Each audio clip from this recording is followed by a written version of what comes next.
എന്താ ഗഫൂറെ ഒരു ആലോചന? അല്ല, ഇക്കാലത്ത് മക്കളെ പഠിപ്പിക്കാന്ന് പറഞ്ഞ വലിയ മുസീബത്ത് തന്നെയാ. അതെന്തേ?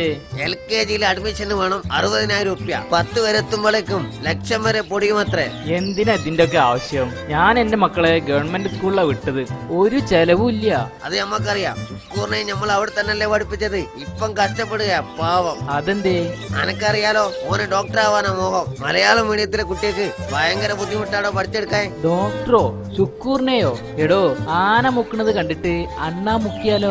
ഒന്ന് മിക്കി നോക്കട്ടെ. തറവാട് വിറ്റാലും വേണ്ടിയില്ല, ഓനെ നമ്മൾ എങ്ങനെങ്കിലും ഡോക്ടറാക്കും, നടത്തും. എന്റെ ഉപ്പാനെ പോലെ ഡോക്ടർ ആവണമെന്നാണ് ഓന്റെ ഈ ആഗ്രഹം. അന്റെ ബാപ്പ ഓസാം കുഞ്ഞിപ്പോക്കർ ഡോക്ടറോ? ഉപ്പാക്കും ഡോക്ടർ ആവണമെന്നായിരുന്നു ആഗ്രഹം. പിന്നെ ഞമ്മക്കും. നമ്മളും അത്യാവശ്യം നാട്ടുകാർക്ക് ചികിത്സ നടത്താനുണ്ട്. ഓ അറിയാ. പനി വരുമ്പോ പാരസെറ്റമോൾ വാങ്ങാൻ അന്റെ സഹായൊന്നും വേണ്ട.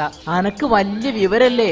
ഞാനൊന്ന് ചോദിക്കട്ടെ? അയ്യോ, അത് ഞമ്മക്ക് അറിഞ്ഞൂടട്ടോ, കുറച്ചുകൂടി പഠിക്കണം. അയ്യടാ, എന്ന് ചോദിക്കട്ടെ, ഓപ്പറേഷന് പോകുമ്പോ ഡോക്ടർമാര് എന്തിനാ കയ്യുറ ഇടുന്നത്? അതറിയില്ലല്ലേ. ചിലപ്പോ അറിയാണ്ട് ചില രോഗികൾ മരിച്ചു പോകുമല്ലോ. അപ്പം ഫിംഗർ പ്രിന്റ് പതിയാണ്ട് കാണാ. ഏത്